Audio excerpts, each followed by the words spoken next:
Assalamualaikum sahabat akhir zaman, bagaimana keadaan kalian hari ini?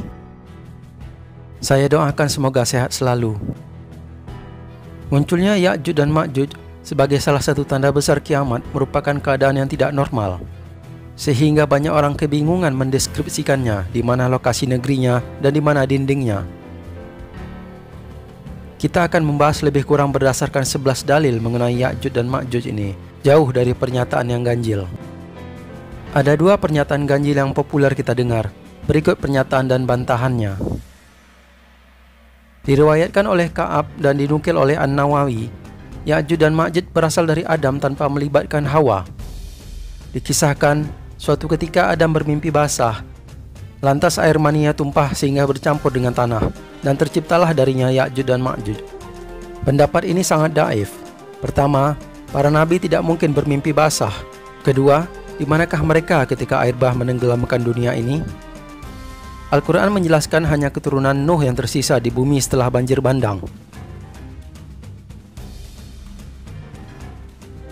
Pernyataan ganjil kedua adalah orang-orang yang mengatakan bahwa Ya'juj dan Ma'juj sekarang ini tertahan dan terpenjara di bawah tanah atau di dalam bumi, atau digaibkan Allah seperti pemuda Kahfi. Pernyataan ini terbukti salah karena ada ayat Al-Quran yang mengandung petunjuk jelas bahwa Ya'juj dan Ma'juj itu sebangsa manusia yang hidup di muka bumi, permukaan tanah di wilayah tertentu dari bumi ini. Hai Zulkarnain, sesungguhnya Ya'juj dan Ma'juj itu orang-orang yang membuat kerusakan di muka bumi. Maka dapatkah kami memberikan sesuatu imbalan kepadamu supaya kamu membuat dinding antara kami dan mereka?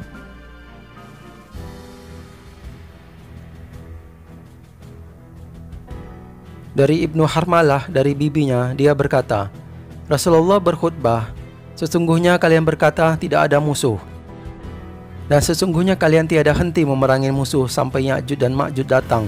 Lebar wajahnya, sipit matanya, pirang rambutnya, dari setiap tempat yang tinggi mereka muncul, seolah-olah wajah mereka itu perisai yang dipukul. Sifat itu cocok dengan orang-orang di suku pedalaman Mongolia, etnis Tatar, yang saat ini berjumlah lebih kurang 10 juta jiwa, mayoritas di Rusia bagian selatan. Orang-orang di pegunungan Manchuria, sebelah timur Mongol, penduduk di pedalaman Siberia, membentang dari Asia Timur, dataran tinggi Tibet, China, hingga sampai pedalaman Asia Tengah. Ya'juj dan Ma'juj adalah bangsa yang mendiami wilayah timur laut, kawasan antara timur dan utara. Dalam tafsir Ibnu Katsir, Zulkarnain pergi ke arah barat, kemudian ke arah timur, lalu beliau menuju ke arah utara, bertemu dengan suku yang tidak memahami percakapan, yang meminta dibuatkan sebuah tutup dengan bangsa Ya'juj dan Ma'juj. Tidak mudah untuk menghabisi bangsa ini. Tindakan terbaik adalah membangun dinding penutup di antara mereka. Ini menunjukkan kabilah ini menempati wilayah yang luas dan terpisah antara satu dan lainnya, penduduk pegunungan yang terpencar-pencar, dan memerangi mereka tidak akan mendatangkan manfaat. Dinding ini juga satu-satunya yang bisa dilalui Ya'juj dan Ma'juj untuk pergi ke arah barat. Disebutkan di dalam Al-Quran surat Al-Anbiya ayat 96, Ya'juj dan Ma'juj tinggal di dataran tinggi.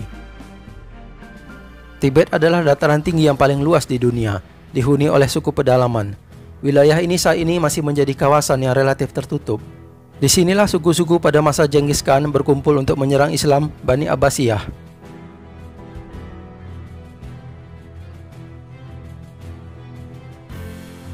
Dari Zainab binti Jahsy, bahwasanya Nabi masuk ke kamarnya dalam keadaan takut seraya bersabda, tiada ilah kecuali Allah. Celakalah orang-orang Arab dari kejahatan yang sudah semakin dekat. Hari ini sudah terbuka tutup Ya'juj dan Ma'juj seperti ini. Beliau melingkarkan jempol dan jari telunjuk beliau. Aku berkata, wahai Rasulullah, apakah kita akan binasa, sedangkan di tengah-tengah kita masih ada orang soleh? Rasulullah menjawab, ya, apabila keburukan merajalela. Dari Abu Hurairah, Nabi bersabda, Allah membuka tutup Ya'juj dan Ma'juj seperti ini. Beliau melingkarkan tangannya 90. Hadis ini peringatan khusus kepada orang-orang Arab dari kejahatan Ya'juj dan Ma'juj. Peringatan ini sudah terjadi, wallahu a'lam, dengan adanya serangan bangsa Mongolia dan suku Tatar terhadap negara Islam bagian timur. Satu-satunya pihak yang mengalami kerugian adalah orang-orang Arab yang kehilangan kerajaannya runtuhnya kekhalifahan Abbasiyah, dan kerajaan beralih ke tangan orang-orang non-Arab setelah itu. Peringatan Nabi ini diperuntukkan terhadap orang Arab. Jadi kemungkinan tembok Ya'juj dan Ma'juj sudah runtuh. Mereka berkumpul di Tibet dan menghancurkan Bani Abbasiyah. Masih tersisa satu ekspedisi terakhir mereka menjelang kiamat di era Nabi Isa, dan semua penduduk bumi terganggu olehnya.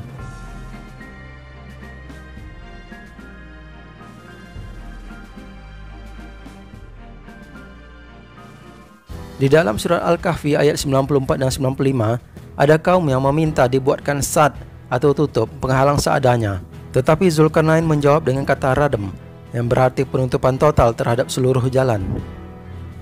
Tapi di surat Al-Anbiya ayat 96, ketika Ya'juj dan Ma'juj keluar, pola kalimat tidak menyertakan radem dindingan diruntuhkan.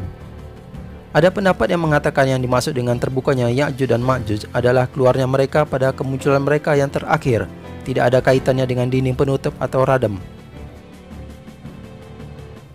Ada kemungkinan runtuhnya dinding penutup itu terjadi pada saat serangan Tatar terhadap wilayah timur Islam. Di dalam hadis yang diriwayatkan oleh Ibnu Majah, Kitab Al-Fitan, hadis nomor 4079, Nabi juga tidak menyebutkan kata ar-radem. Tetapi metode ini bisa juga untuk menyingkat kalimat saja, atau memang kalimat ini sudah sangat sempurna. Kemunculan mereka di akhir zaman tidak ada kaitannya dengan dinding penutup.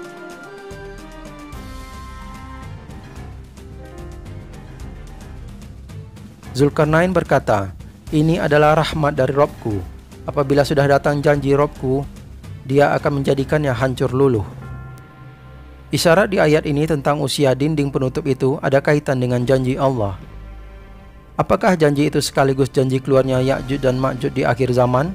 Atau adakah janji lain yang mengakibatkannya roboh?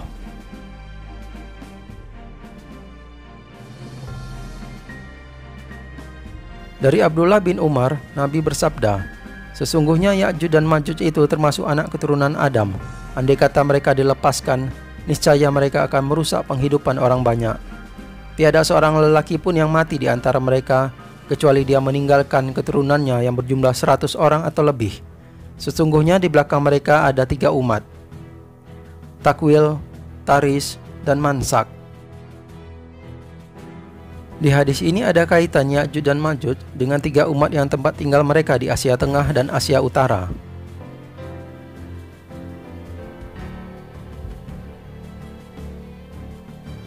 Kawasan ini walaupun sudah banyak kemajuan, tetap saja tertutup dalam segala sisinya, dan kita tidak mendengar informasi tentang mereka kecuali sedikit saja.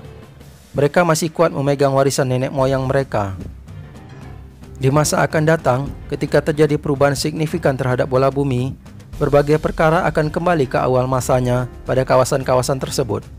Di saat ini kawasan ini sudah menjadi wilayah dengan populasi terbanyak di dunia, dan banyak pelarangan kelahiran di sana. Sesuatu yang dilarang akan memicu kelahiran yang banyak nantinya. Sangat mungkin negara-negara itu mengulangi serangannya dengan lebih banyak manusia.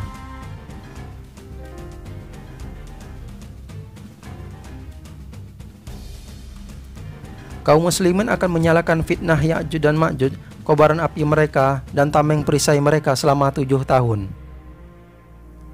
Hadis ini mengisyaratkan senjata mereka terbuat dari kayu.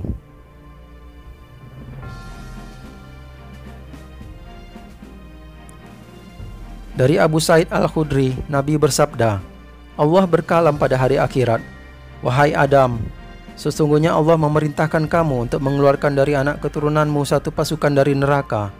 Adam bertanya, 'Wahai Robku, apakah pasukan neraka itu?'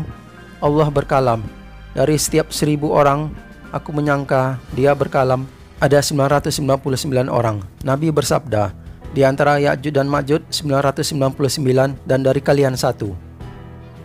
Nabi bersabda, 'Beramallah kalian dan bergembiralah. Demi zat yang jiwa Muhammad berada di tangannya, sesungguhnya kalian benar-benar bersama 2 makhluk yang tidak menyertai sesuatu apapun kecuali mereka memperbanyak jumlahnya, yaitu Ya'juj dan Ma'juj dan Bani Iblis. Inilah anak-anak Bani Nuh, Sam, Ham, dan Yafits. Kemudian mereka mempunyai anak keturunan sesudah banjir bandang. Bani Yafits adalah Jumir, Ma'juj, Madi, Yawan, Tobal, Masyik, dan Tiras. Di akhir zaman, ketika umat muslimin selesai berperang di zaman Nabi Isa dan hendak pulang ke negeri masing-masing, dan mayoritas Panji Hitam yang berasal dari Khurasan, mereka akan dihadang oleh Ya'juj dan Ma'juj ini dari arah timur. Mereka akan berlindung di benteng-benteng di kota, dan yang bersama Nabi Isa berlindung di Bukit Tursina. Demikianlah pendapat berdasarkan dalil-dalil yang ada. Jauh dari berdasarkan khayalan yang mengatakan mereka ini sebangsa monster, digaibkan di bawah tanah, dan sebagainya.